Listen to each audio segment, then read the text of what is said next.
Buonasera, mi chiamo Pedro, sono tornato d'Italia e per me è un piacere essere qui con voi per pregare e parlare un po' della parola di Dio. Hello, my name is Pedro. It's a pleasure to be here with you to pray a little bit and to talk about the Word of God. Hallo, ich heiße Pedro. Ich bin aus Italien zurückgekommen. Brincadeira, galera. Eu não falo alemão. Bom, antes de qualquer coisa, eu queria desejar um feliz Dia dos Pais para todos os papais que estão nos assistindo. Dizer que para a gente é uma felicidade ter vocês aqui na igreja, que é uma honra poder pedir e agradecer por vocês nesse dia de homenagem a uma pessoa tão importante as pessoas tão importantes que são vocês para a gente. A nossa conversa hoje vai tratar de um tema que é muito importante em todos os relacionamentos, inclusive nos relacionamentos de pai com filho e de pai com filha. Eu comecei essa transmissão falando em italiano e depois eu falei em inglês e tentei me arriscar um pouco no alemão. Se você não fala nem italiano nem inglês, provavelmente você não entendeu nada do que eu falei, talvez um pouco porque italiano seja uma língua latina.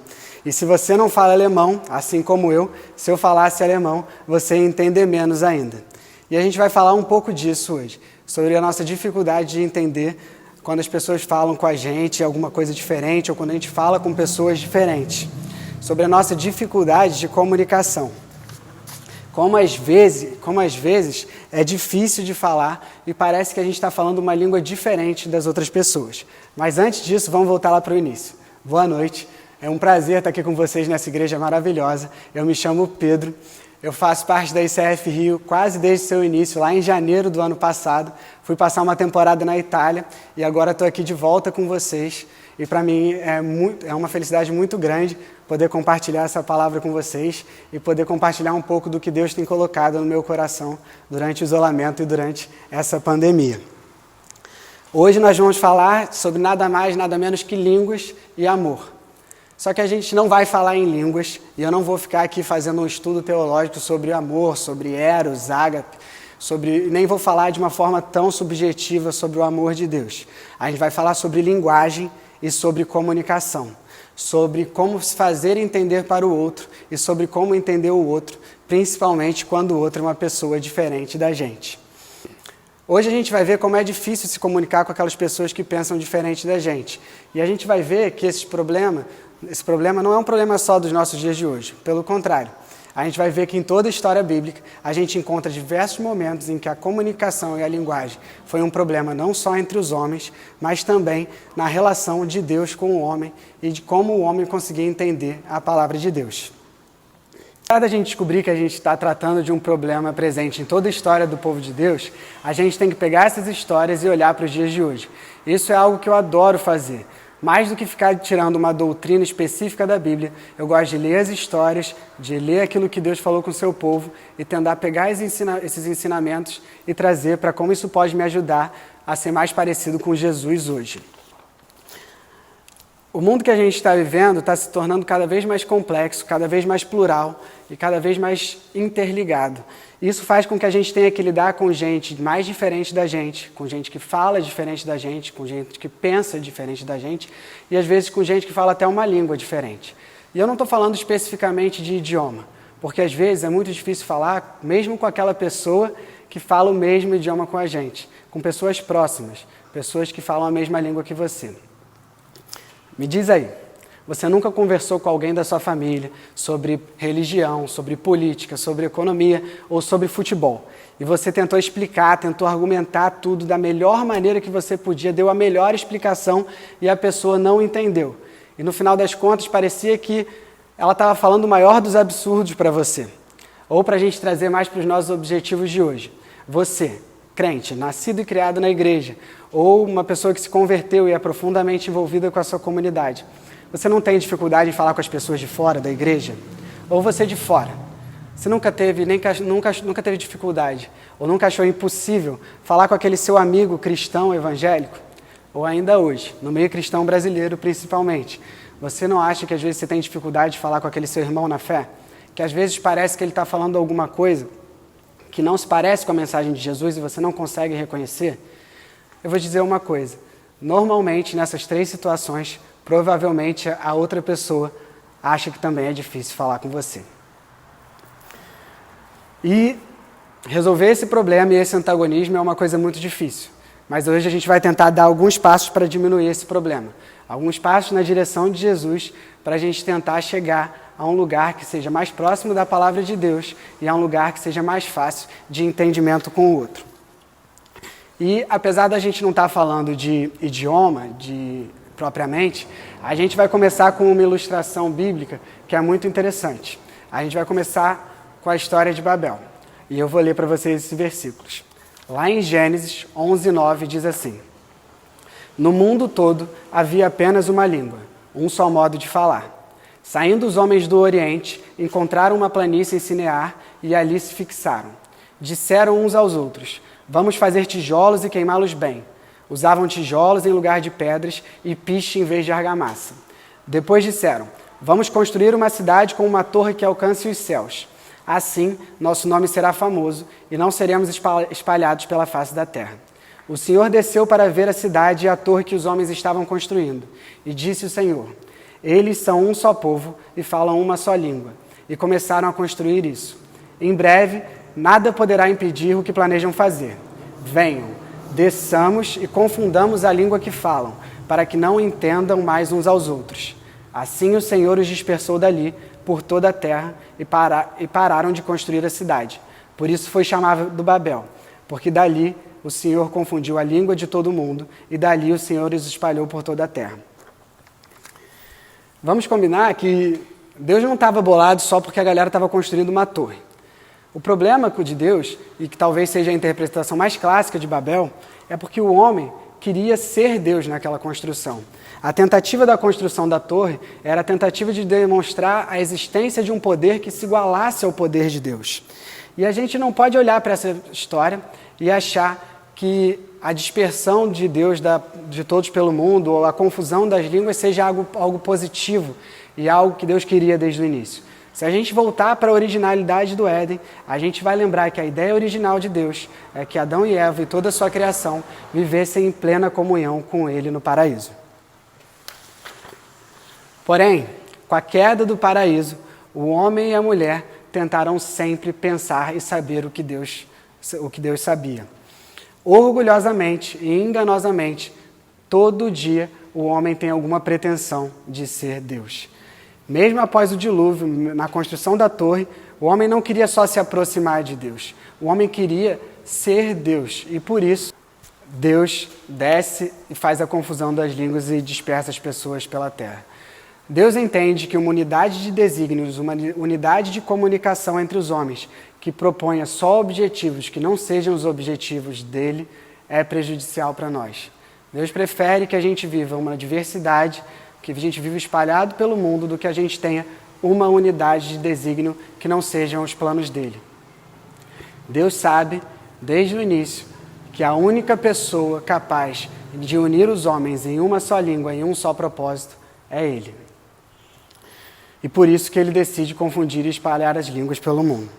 O importante da gente aprender essa história é que uma unidade de desígnio, um objetivo que não sejam os objetivos de Deus, eles trabalham com uma comunicação enganosa. Por mais que os homens falassem uma só língua, por mais que eles se entendessem em termos do seu idioma, eles não falavam a língua de Deus. E saindo dessa história de Babel, indo para Moisés, que foi escolhido para liderar a saída do povo judeu do Egito e para negociar a saída com o faraó, a gente vai ver que Moisés falava o idioma do faraó. Afinal, ele tinha sido criado no palácio. Apesar de falar o idioma do faraó, Moisés não compartilhava mais do mesmo entendimento do faraó. Moisés tinha sido chamado para um propósito do seu Deus e não dos deuses do Egito. Moisés tinha sido chamado para os propósitos do povo de Deus e não para a grandiosidade terrena do faraó. Por isso, quando Moisés vai falar com o faraó e ele tenta explicar, ele tenta argumentar e tenta mostrar com todos os sinais, o faraó não entende, o faraó não acredita, o faraó não consegue ver, mesmo diante de tudo aquilo que é colocado na frente dele. E você pode tentar explicar isso das diversas formas que existem, mas a verdade é, o faraó não conseguia entender o que Moisés estava falando. Nas primeiras pragas enviadas, o coração do faraó se endurece e ele se engana e não consegue ver nem o que está diante dos olhos dele. E logo depois, lá pelas últimas pragas, a Bíblia fala que Deus endureceu o coração do faraó. Eu sempre tive muita dificuldade com essa passagem porque eu nunca consegui entender como é que Deus tinha endurecido o coração de alguém para que ele não entendesse a mensagem dele. Eu li várias coisas, mas realmente alguma coisa sempre me incomodava. Mas agora, nessa mensagem de comunicação, alguma coisa ficou mais clara para mim. O faraó, ele não podia entender e nem aceitar, e nem atender aos pedidos de Moisés, porque os propósitos do faraó não eram os propósitos de Deus. Por mais que o faraó falasse a mesma língua que Moisés, ele não entendia a verdadeira mensagem de Deus que Moisés estava tentando passar para ele. E mesmo assim, por várias vezes, Deus tenta, Deus insiste várias e várias vezes. Deus mostra para o faraó que a desgraça vai acontecer com o povo do Egito se ele não compreender aquilo que Moisés está falando. E nesse momento parece que existe uma virada na história bíblica em que Deus começa a ele endurecer o coração do faraó. E eu acredito realmente que Deus não colocou maldade no coração do faraó, mas Deus começa a usar o coração do faraó para aquele propósito de libertação do povo. A incapacidade de compreensão do faraó, mesmo diante de todos os sinais, de todos os acontecimentos e depois a libertação do povo judeu do Egito, nos mostram que qualquer libertação do povo judeu que viesse pelas mãos do faraó e não viessem pelas mãos de Deus, não serviam aos propósitos de Deus. E essa é uma das lições mais importantes dessa história. Para a gente compreender, por mais que o faraó falasse o mesmo idioma que Moisés, ele era incapaz de compreender as suas palavras. E não era só porque o faraó acreditava em outros deuses, mas porque o faraó achava que era o próprio Deus na terra. E nenhum Deus, e nenhum homem que acha que faz o papel de Deus na terra pode proporcionar a libertação para ninguém. A liberdade só vem de Deus. E essas duas histórias bíblicas, tanto a de Babel quanto a relação de Moisés com o faraó, elas mostram uma coisa que é extremamente problemática nas comunicações. A verdadeira comunicação é incapaz de acontecer com homens que acham que são deuses na terra. Com homens que acham que é mais importante a sua vaidade e o seu orgulho do que entender aquilo que Deus está falando para ele. Na verdade, a vaidade e o orgulho foram marcas que impossibilitaram tanto as pessoas em Babel quanto o faraó compreenderem aquilo que estava na frente deles, mesmo diante de uma desgraça iminente ou já presente. Moisés falou para o faraó: vai morrer plantação, vai morrer gado, vai morrer gente. E mesmo assim, o faraó não conseguiu entender, mesmo diante das desgraças acontecendo na frente dele. E para a gente sair do Velho Testamento com uma história um pouco melhor, para a gente não ficar muito bolado com essa história de praga, com essa história de destruição de torre, espalhando a galera pelo mundo, vamos para a história de Jonas. Hoje, a parte do peixe não vai ser importante para a gente, mas a parte da compreensão da mensagem e o que acontece quando Jonas chega em Nínive para falar da mensagem de Deus. Nínive era uma cidade que agia constantemente contra Deus. Porém, quando Jonas chega e fala a palavra de Deus, não só os cidadãos, mas o rei, tira sua túnica e veste pano de saco em sinal de humilhação a Deus. E aqui a gente tem um locutor, Jonas, que na verdade não queria pregar, mas depois de um puxão de orelha de Deus, vai para Nínive. A gente tem uma cidade que agia constantemente contra Deus, mas que depois da palavra pregada, um coração humilde produziu salvação, arrependimento e liberdade. Não importava que Jonas tivesse fugido de Deus. Também não importava que a cidade de Nínive estivesse agindo contra Deus naquele momento. Não importava nem que Deus já tivesse dito que ia destruir a cidade. O que importava aqui era que os corações humildes foram capazes de ouvir e entender a mensagem que Deus tinha para eles. E, resumindo, esses 3 pontos do Velho Testamento, a gente pode ver, primeiro, que não existe comunicação e entendimento baseada no orgulho e na prepotência do homem de achar que é Deus. Pelo contrário, aquela unidade de desígnio para um objetivo e para um propósito que não seja o de Deus, por mais que tenha plena comunicação, só tem um resultado: a queda. A segunda coisa é que não existe libertação que não venha das mãos de Deus. A palavra de liberdade jamais virá de um faraó presente na terra, que se coloque acima de tudo e de todos e tente se igualar a Deus. A libertação só vem de Deus.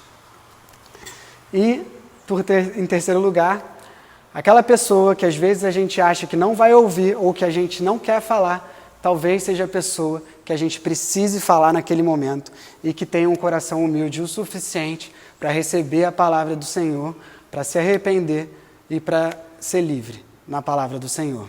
Um coração humilde e uma palavra a palavra do Senhor pregada sempre geram arrependimento, salvação e liberdade. E quando Deus colocou essa palavra no meu coração, eu pensei, eu vou passar ali pelo Velho Testamento, depois eu vou só no Novo Testamento para ficar mais tranquilo, afinal Jesus vem para pregar o amor, falar com todo mundo e vai ser mais fácil porque Ele fala para todos. Então, no Novo Testamento eu vou estar mais tranquilo para essa palavra. Só que não.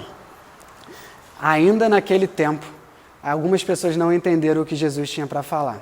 E hoje, ainda tem muita gente que não entende a verdadeira mensagem de Jesus. E eu não estou falando de pessoas de fora da igreja, eu estou falando da gente. Às vezes o nosso coração vaidoso, o nosso coração orgulhoso, nos impede de entender a verdadeira mensagem de Deus e de viver em comunhão com os nossos irmãos. Mas hoje eu não quero ficar puxando a orelha de ninguém, porque a gente já está passando por um momento muito difícil. Então a gente vai tentar dar passos para frente. Passos que nos ajudem a nos comunicar com aqueles que a gente não consegue falar. Passos que nos ajudem a dar uma palavra de carinho, de aceitação, de amor, uma palavra de conforto nesse momento tão difícil que a gente está vivendo. E eu vou ser bem objetivo para finalizar essa noite com alguns ensinamentos que a gente pode tirar do Novo Testamento. A língua de Deus sempre foi, até mesmo porque Ele é, a única língua capaz de falar para todos os seres humanos. A língua de Deus é a língua do amor por toda criatura. Essa é a principal mensagem de Jesus e deve ser o nosso norte em todas as nossas comunicações. Falem com amor, ouçam com amor. Ainda que seja difícil de falar e ainda que seja difícil de escutar, a única mensagem capaz de quebrar corações endurecidos, capaz de derrubar fortalezas, é a mensagem que vem através da linguagem do amor. A linguagem do amor, para a gente tentar ir para algumas coisas mais objetivas, a linguagem do amor é uma linguagem que não é do medo. Não imprimam medo em suas falas, não aceitem falas que lhes imponham medo. A linguagem do medo não provém do amor e, portanto, a linguagem do medo não vem de Deus. A linguagem do amor ela é sincera, ela é fraternal, ela gera esperança e ela abençoa mesmo aquele que a persegue. É uma mensagem humilde. E eu vou ler mais alguns versículos para vocês aqui sobre isso. Eu vou ler Romanos 12, de 9 a 18, mas eu vou pular algumas partes. O amor deve ser sincero. Dediquem-se uns aos outros com amor fraternal. Prefiram dar honra aos outros mais do que a vocês. Pratiquem a hospitalidade. Abençoem aqueles que os perseguem, abençoem-nos, não os amaldiçoem. Alegrem-se com os que se alegram, chorem com os que choram.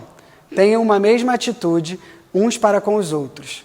Não sejam orgulhosos, não sejam sábios aos seus próprios olhos. Não retribuam ninguém mal por mal. Façam todo o possível para viver em paz com todos. E lá no clássico do amor, em 1 Coríntios 13, 4, 7, o amor é paciente, o amor é bondoso. Ele não inveja, não se vangloria e não se orgulha. Ele não maltrata, não procura seus interesses. Ele não se ira facilmente e não guarda rancor. O amor não se alegra com a injustiça, mas se alegra com a verdade. Tudo sofre, tudo crê, tudo espera e tudo suporta. É muito importante que a gente use todas essas colocações não só como sentimento de uma forma subjetiva. Tenta fazer isso de forma prática. Tenta colocar todas essas características de amor na forma como você se comunica com o outro. E aqui sendo ainda mais específico naquele propósito que eu coloquei no início, de como se comunicar com o diferente, de como falar com pessoas de fora da igreja, de como falar com pessoas de dentro da igreja se você é de fora, ou falar com seus próprios irmãos que você está tendo dificuldade, a gente tem muito a aprender com Jesus. Jesus foi questionado, Jesus foi desafiado, Jesus foi zoado pelos fariseus. Os fariseus e os mestres da lei, eles enchiam o saco de Jesus e mesmo assim Jesus sempre agia com amor. Jesus não deixava de falar o que ele tinha que falar. Jesus não deixava de colocar um erro ou não. E até mesmo tiveram momentos em que Jesus falou palavras duras. mas ele sempre falava com amor. Isso por quê? Porque Jesus sabia que somente a linguagem do amor era capaz de quebrar corações endurecidos, de derrubar as fortalezas visíveis e invisíveis. Era a única mensagem e a única linguagem capaz de falar a todos os tipos de coração. Sabe qual é o episódio que a gente consegue ver essa facilidade e essa clareza de Jesus de lidar e de se comunicar com os outros? Na história em que Jesus impede o apedrejamento da mulher. Lá em João 8, a gente não vai ler, mas sente a pegada de Jesus. Já está naquele momento em que a galera está querendo prender Jesus, e Jesus sobe o Monte das Oliveiras, achando que vai dar uma relaxada, e lá vem de novo quem? Os mestres da lei e os fariseus, com uma mulher que tinha sido pega em adultério, que segundo a lei devia ser apedrejada. O que Jesus faz? Primeiro ele não faz nada, ele abaixa e começa a escrever no chão. E ouvindo tudo aquilo que aqueles caras estão falando, aquelas besteiras que estavam saindo da boca deles, às vezes a gente precisa parar e ouvir, mesmo que seja uma besteira. A gente precisa ouvir para a gente pensar e para a gente poder falar aquilo que a pessoa tem que ouvir, não o que a gente tem que falar. Então Jesus levanta e, sem se contrapor à lei, sem enfrentar nenhum deles, ele consegue fazer um ensinamento e evitar o apedrejamento da mulher. A pergunta que Jesus faz sobre os pecados de cada um é, na verdade, uma tremenda reflexão sobre comunicação. Às vezes, para evitar um julgamento, para evitar uma condenação, para evitar uma desgraça, que seria o apedrejamento de uma mulher, a gente precisa falar o que o nosso interlocutor precisa ouvir, e não aquilo que a gente quer falar. E esses 3 próximos versículos, eu garanto que são os últimos, são muito importantes para a gente nesse sentido. Em Colossenses 4, 5 e 6 diz: sejam sábios no procedimento para com os de fora. Aproveitem ao máximo todas as oportunidades. O seu falar seja sempre agradável e temperado com sal, para que saibam como responder a cada um. Nenhuma palavra torpe saia da boca de vocês, mas apenas a que for útil para edificar os outros, conforme a necessidade, para que conceda graça aos que ouvem. Para que conceda graça aos que ouvem. Sejam completamente humildes e dóceis e sejam pacientes, suportando uns aos outros. E para terminar mesmo, eu queria dar uma palavra para que você não se afaste dos seus irmãos e nem deixe que eles te afastem com palavras. E essa última passagem, ela talvez traga uma complexidade que eu não consigo explicar tão rápido, mas ela é muito importante para a gente nesse momento. Lá em Lucas 8, 10, Jesus fala que a vocês foi dado o conhecimento do reino dos céus, porém aos outros eu falo com parábola, para que vendo não vejam e ouvindo não entendam. Aqui a mensagem parece dizer que algumas pessoas não vão ouvir, não vão entender e não vão ver, ainda que esteja diante dos olhos delas. E eu realmente não queria nem julgar, nem ficar pensando por que motivo alguém não consegue receber uma palavra de amor. Alguém não consegue ter o seu coração quebrantado, mesmo diante de uma palavra de amor que vem de Deus. Mas a minha sugestão é que você não deixe de falar, não deixe de se comunicar, mas que se comunique com amor, com sabedoria e com compaixão. Jesus falava por parábolas, não para que só alguns fossem salvos, como parece ser a única interpretação desse texto. Lá em Timóteo, ele fala que Deus deseja que todos os homens sejam salvos e cheguem ao conhecimento da verdade. Em Ezequiel, Deus fala que não deseja a morte do pecador. Deus deseja misericórdia, não deseja sofrimento e sacrifício. E esse texto das parábolas faz com que a gente não possa esquecer aquela verdadeira vontade de Deus, aquela original lá do Éden, que é que a gente viva em plena comunhão com Ele. Jesus falava por parábolas porque ele sabia que alguns corações não estavam prontos para ouvir o que ele tinha para falar.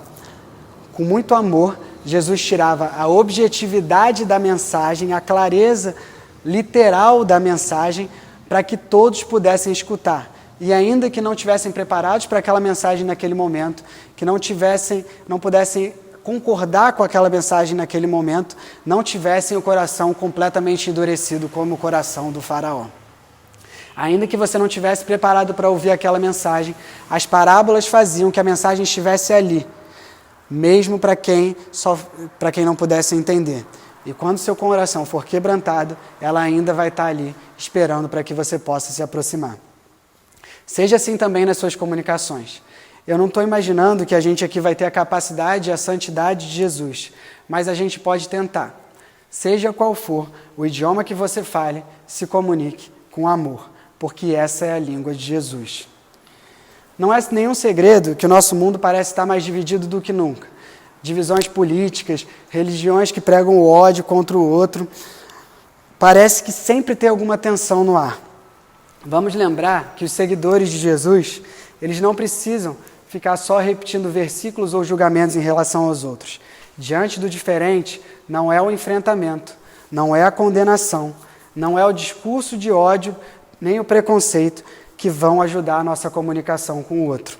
O que a gente pode fazer de verdade é representar Jesus, mostrando amor, respeito e empatia. Essa é a verdade do Evangelho que liberta. E para terminar, eu quero lembrar aquilo que é a arma mais poderosa do cristão. A arma que funciona quando toda a comunicação falha, quando você acha que não tem mais jeito, que é a arma da oração. Nesse momento eu queria te convidar a orar comigo. Orar comigo por amor, por conforto e por consolação por todas e todas as pessoas que perderam alguém ou que estão passando por algum momento difícil nessa pandemia. A divisão, a dificuldade de comunicação tem nos impedido de nos unir nesse momento, que é um momento que nós sempre nos unimos, no sentimento de perda e de sofrimento. A gente sempre teve a capacidade de nos unir quando a gente precisa consolar um amigo. E é para isso que eu vou te chamar em oração nesse momento, para que a gente possa orar por essas pessoas agora. Senhor Jesus, eu queria te pedir que o Senhor falasse ao coração de todos nesse momento, Senhor. Todos que estão diante dessa pandemia, que estão diante desse momento de isolamento, Senhor, desse momento de incerteza de como vai ser o amanhã. Mas eu queria que você falasse especialmente ao meu coração, Senhor. Eu queria que você falasse ao meu coração como filho teu, como cristão, Senhor, como aquele que tem dificuldade às vezes de entender e de falar com o outro, Senhor, de falar com aquele que pensa e que é diferente de mim, Senhor. Eu queria que o Senhor abençoasse os nossos irmãos, Senhor, que o Senhor nos abençoasse com entendimento, com amor, com compaixão, com empatia pelo outro, com respeito, Senhor. Eu queria que o Senhor nos desse um coração mais parecido com o coração de Jesus, que sabia o que falar, como falar, para gerar e produzir arrependimento, salvação, rendição ao Teu reino, Senhor. Que o nosso falar seja doce como o de Jesus, Senhor. Que o nosso falar seja amável como o de Jesus. Consola os corações aflitos, Senhor, dá direção para os corações perdidos, Senhor, e traz aqueles que não sabem o caminho que devem seguir para os Teus caminhos, Senhor. Que essa igreja possa ser pedra sua, nessa cidade de Niterói, nesse país, como referência do Teu amor, Senhor, para todos aqueles que precisam de Ti. Amém, Jesus.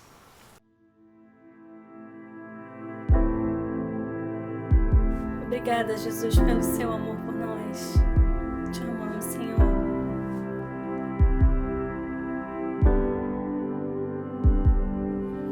Paz, encontrei a paz. Os ventos cessarão ao ouvir Sua voz. Paz, que acalmou o mar. As ondas cessarão com poder da Sua voz. Jesus, Jesus, as trevas estremecem. Jesus, Jesus, não temerei. Jesus, Jesus, as trevas estremecem. Jesus, Jesus, não temerei. Teu vento sopra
trevas estremecem.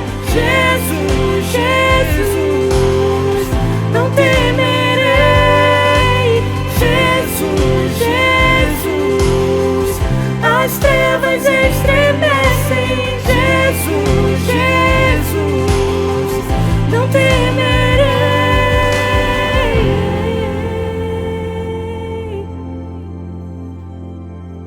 Jesus, só Tu és Senhor. Gente, muito obrigado, foi muito bom estar aqui com vocês. Vocês estão vendo aqui atrás que a gente está em construção, então se envolvam com as nossas iniciativas e com a atividade da igreja para fazer esse lugar aqui ser o nosso lugar de reunião o mais rápido possível, assim que a gente estiver liberado para se encontrar depois que tudo isso passar. E eu queria te convidar agora também para a nossa sala de oração. Tem o QR Code aqui embaixo e você pode ler o QR Code ou entrar no link. Vai ter alguém esperando por você para conversar e para compartilhar e ter um momento de oração com você. Boa noite, gente. Espero que o domingo de vocês seja maravilhoso.